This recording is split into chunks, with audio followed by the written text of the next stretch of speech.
Yeah, we're doing some Arizona adventures this Yeah, week. this is cool. Yeah. It's been fun, hasn't it? So we're going back to the Grand Canyon for this one. In the 1950s, a businessman spent $3.5 million, which was a huge lot money of in the money, 1950s. yeah, back then. To build this tram that went, and here's the car here, that went all the way across the Grand Canyon. Think about that, how long that is to get there. Woo. To try to mine bat droppings. Why? Nitrogen, fertilizer, women's cosmetics, things like that. So how'd it work out? Let's go to Guano Point on Grand Canyon West.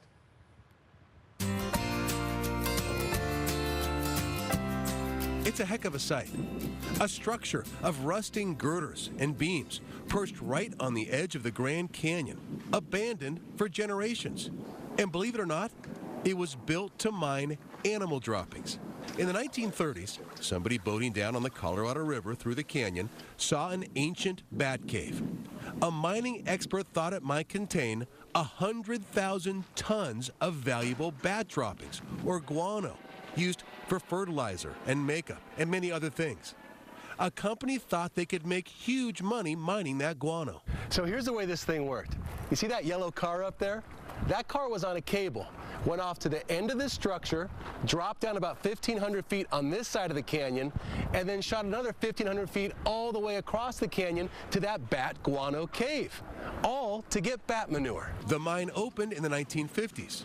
Miners and guano would travel back and forth high in the air across the canyon in this bucket, a bat still painted on its side. That's a long ways. It's a long way, especially if you're on top of that little bucket up there. That's for sure. Wilfred Watanabe is a member of the Wallapai tribe. He tells visitors the story of the men who worked here. He shows them the huge gears used to move the cables, even the small wood stove that operators use to keep warm. He says this area has been used in several movies. Most recent one would probably be Robert Downey Jr. Due Date, shot here next with Nicolas Cage, Universal Soldier, Jean-Claude Van Damme.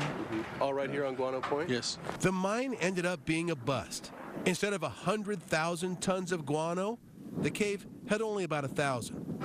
Still, all these years later, it's a very interesting part of Grand Canyon West history. I guess the time and, that went into everything you see here, and it's still here. 50s, and we're 2017 now, and it's still standing here.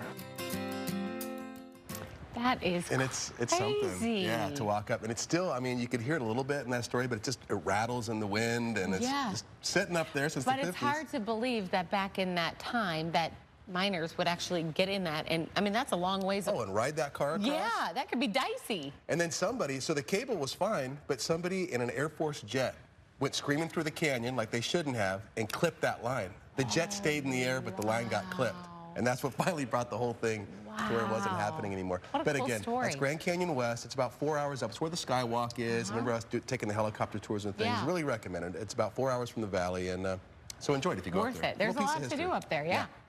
Okay, we're going to take a quick break. We'll be